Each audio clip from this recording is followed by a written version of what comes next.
Assalamualaikum. Bagaimana sikap kita terhadap teman yang sudah mengaji tetapi kata-katanya buruk? Mohon nasihatnya Ustadz. Para hadirin dan hadirat rahimani wa rahimakumullah. Sebagaimana yang telah kita maklumi, modal besar seseorang di dalam dia berdakwah, dalam dia menyampaikan kebaikan yang dia ketahui, modal utamanya dan modal awalnya adalah adab dan akhlak yang baik. Ketika Allah Subhanahu wa taala menurunkan ayat dalam Al-Qur'an, "Anzir ashiratakal aqrabin wa anzir ashiratakal aqrabin," berikanlah peringatan kepada kerabatmu dan orang yang terdekat denganmu. Kemudian Nabi SAW beliau menyampaikan dakwah beliau dan beliau berkata, apakah kalian percaya kalau seandainya di balik gunung ini ada para tentara yang akan menyerang? Kemudian mereka berkata, wahai Muhammad, kami tidak pernah mendapatkan engkau dalam keadaan berdusta. Jadi tidak berdusta adalah satu akhlak yang mulia, salah satu akhlak yang agung. Sehingga dakwah kita Nabi Muhammad SAW walaupun di tengah banyaknya orang yang menolak, tapi tidak sedikit orang-orang pada waktu itu menerima dakwahnya Nabi Muhammad SAW. Ya, maka seperti saya sebutkan tadi, orang itu nggak perlu tahu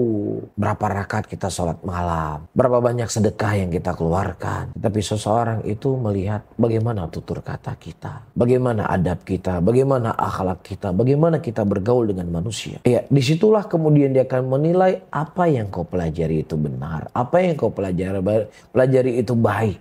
Tetapi walaupun kita mempelajari sesuatu yang baik, namun akhlak kita yang tidak baik, tutur kata yang kita tidak sopan, maka orang akan bercap, nggak ada faidah kamu belajar. Ya, saya berteman sama tukang pasar, saya berteman dengan ini dan itu, tapi saya nggak pernah mendengar ucapan mereka seperti ucapan kamu. Saya nggak pernah mendengar tutur kata mereka seperti tutur kata kamu. Jadi buat apa saya belajar sama kamu? Buat apa kamu saya ikut pengajian tempat kamu ikut pengajian? Toh diri kamu saja nggak bisa berubah. Saya fulan aja nggak ikut pengajian, tutur katanya nggak seperti engkau. Jadi seperti yang disebutkan oleh Syekh tadi, orang yang mereka itu melakukan hal-hal yang menyelisih daripada membuat hal-hal yang jelek dari sisi adab dan akhlak dan muruah, karena dia memikul yang namanya ilmu tadi. Kalau ada orang yang misalnya dia berbuat hal-hal yang jelek, dia nggak punya jenggot misalnya, ya dia bukan jamaah pengajian, mungkin orang akan menilai itu biasa. Tapi ketika kita berpakaian dengan pakaian Islami dan kemudian akhlak kita tidak baik, tutur kata kita tidak baik, itu akan disebarkan. Ya, jadi jangan sampai teman-teman semuanya akhlak dan adab kita yang tidak baik menjadi tercorenglah indahnya dakwah ini. Bisa difahami sehingga ilmu seharusnya yang kita tuntut, ilmu yang kita pelajari itu tidak hanya mengubah kita rajin sholat. Ilmu yang kita pelajari bukan hanya menambah